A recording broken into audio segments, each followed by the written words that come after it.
खान साहब की ख़त पर आपको क्या एतराज़ है? आप खुद किताबें लिख रहे हैं और खान साहब को आप ख़त नहीं लिखने दे रहे।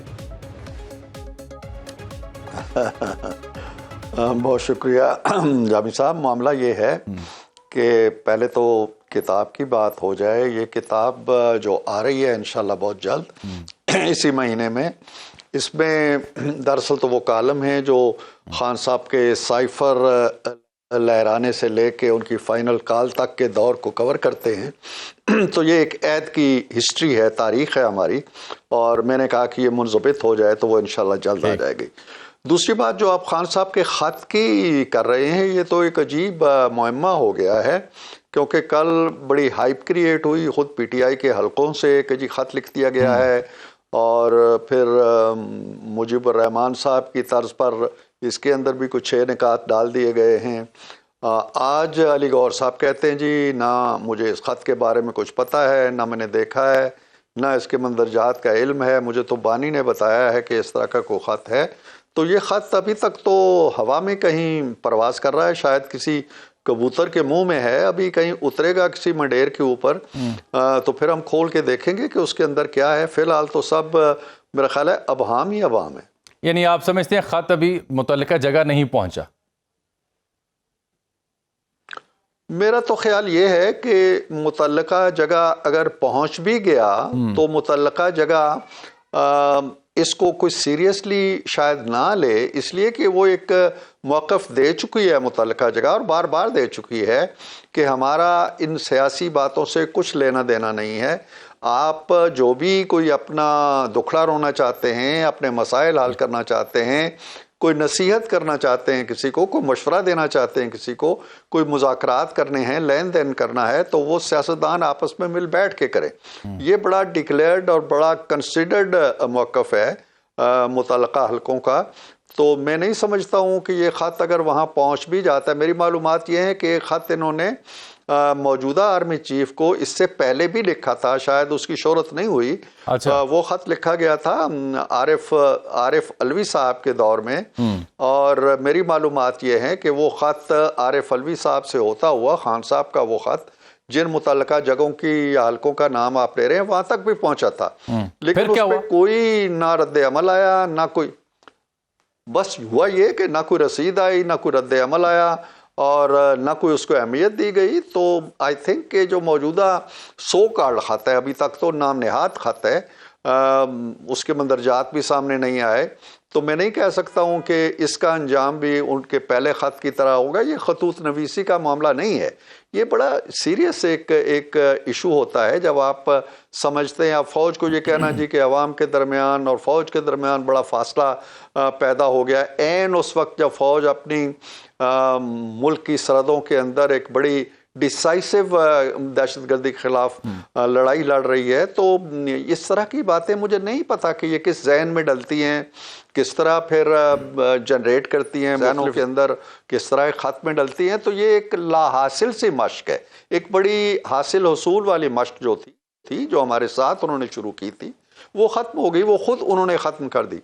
अब वो ये दहलीज छोड़ के वो दरवाज़ा छोड़ के कोई और खिड़की छोड़ के कोई और ख़त, ये सिवाय फ्रस्ट्रेशन की निशानियों के और तो कुछ नहीं लगता मुझे। लेकिन सिद्दीकी साहब, आप पाकिस्तानी सियासत से देख रहे हैं, आपने उस पर लिखा भी, बहैसियत तज़किया निगार भी, फिर सियासत का हिस्सा भी आप रहे। हम देखते हैं कि माज़ी करीब में भी सियासतदानों की तवज्जो और सियासतदानों का रुख उसी जानिब रहा जहाँ खान साहब ने ख़त लिखा, चाहे वो पसे पर्दा रवाबित के ज़रिए हो, जलसों में नाम लिए बग़ैर ज़िक्र करना हो, या कोई और सूरतगरी हो। तो इस सब को देखते हुए अगर एक साबिक़ वज़ीर-ए-आज़म ने बराह रास्त ख़त ही लिख डाला है और अपनी कंसर्न्स या अपनी तजावीज़ को उन तक पहुँचाने की कोशिश की है, तो इसमें गलती क्या है? इसमें गलती ये है कि जिन चीज़ों का हवाला आप दे रहे हैं तफसीलात में जाए बगैर, और आप भी नाम लिए बगैर कुछ इशारे कर रहे हैं, तो वो सियासतदानों के जो इस्टेब्लिशमेंट, खुल के हम बात करते हैं उसके बारे में तहफ़्फ़ुज़ात हमेशा रहे हैं, बातें भी होती रही हैं, उनके सियासत के अंदर दखील होने की भी बातें हुई हैं, मार्शल लॉ की भी बातें हुई हैं, जो कुछ खान साहब के दौर में होता रहा है सियासतदानों के साथ, और सियासतदानों को कुचलने के लिए, मीडिया को कुचलने के लिए, आवाज़ों को कुचलने के लिए, मीडिया को मैनेज करने के लिए, वो सारी कहानी आपके सामने है। जब जजों के घर जाते थे जर्नैल के, जी इसको रिलीफ नहीं देना, हमारी मेहनत ज़ाया हो जाएगी, तो वो चैप्टर क्लोज हो गया ना। उस वक्त अगर बातें होती थी तो मेरा ख्याल है उनका एक जवाब भी था।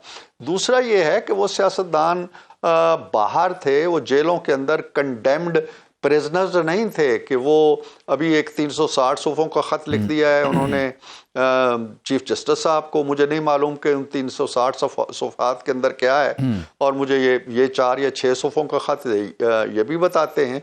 तो ये खतूत नवीसी एक फारग वक्त का शायद मशगला हो, लेकिन खान साहब खुद भी नहीं लिख रहे। ये ख़त पता नहीं कहाँ लिखे जा रहे हैं, कौन सा जहन इनके पीछे काम कर रहा है, कौन से उसके पेश नज़र हैं। खान साहब तो आंखें बंद करके उस पर ईमान ला रहे हैं कि हाँ जी मेरा ख़त है, लेकिन खान साहब को उसके मंदरजात पे, उसकी टोन पे, उसके लहजे पे मेरा ख्याल है गौर करना चाहिए। यहाँ खतूत के हवाले से कुछ सियासतदानों को अच्छी खासी सजाएं होती रही हैं। एक खत मुझे याद है जावेद हाशमी साहब ने पढ़ा था, तो बरसों वो जेल की नज़र हो गए थे। जी हाँ, तो और भी खतूत की बड़ी कहानियां हैं। तो खान साहब को एहतियात करनी चाहिए, वो जो भी उन्हें मिलेगा वो उन्हें जहन में रख लेना चाहिए। असल में बात यह है, जो मैंने आज अपने कालम में भी लिखी है, कि वो हमेशा किसी शख्सियत की सरपरस्ती चाहते हैं। अब वो कोई शख्सियत उन्हें मिल नहीं रही, सो वो ये खतूत जो हैं ये शायद ऐसे है कि शायद किसी दरवाजे से उस पर जवाब आ जाए। कहीं से कोई जवाब नहीं आना उन्हें आज बैठे हैं, कल बैठे हैं, 1 साल बाद बैठे हैं, उन्हें फिर भी उन्हीं सियासतदानों के पास बैठना पड़ेगा, साथ बैठना पड़ेगा जिन्हें वो बेख्तियार कहते हैं या उन्हीं सियासतदानों के साथ बेलाखिर वो एग्री हुए बातचीत करने के लिए। कमेटी उन्होंने भी बनाई, बातचीत हुई, उसमें मैं बाद में आता हूँ कि फिर क्या हुआ, लेकिन उन्होंने इदराक किया, कमेटी बिठाई, उस मामले में इंगेज हुए। तो अगर उसी तरह से अब वो कहीं और ख़त लिखने की बजाय प्राइम मिनिस्टर को या सदर जरदारी को या नवाज शरीफ साहब को ख़त लिखें, तो फिर क्या आप दाद देंगे? ये काबिल तारीफ अमल होगा?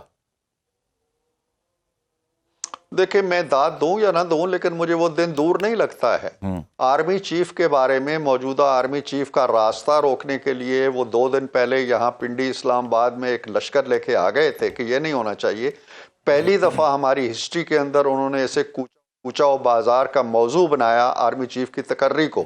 वो बन भी गए, तो उसके बाद जो उन्होंने लबो लहजा इख्तियार किया, जो ट्वीट्स किए, जो कुछ कहते करते रहे, वो सबके सामने है। लेकिन आज वो इस नुक्ते पे पहुंचे, इस नुक्ताए दानिश पे पहुंचे हैं, इस हिकमत आफरीन नुक्ते पे पहुंचे हैं कि नहीं जी उसी को ख़त लिखना चाहिए, और वहीं से उन्हीं के पास मेरे मसाइल की कुंजी है। कल अगर वो नवाज शरीफ को ख़त लिखते हैं तो मुझे कोई ताज्जुब नहीं होगा, वो जरदारी साहब को भी लिख दें तो मुझे कोई ताज्जुब नहीं होगा।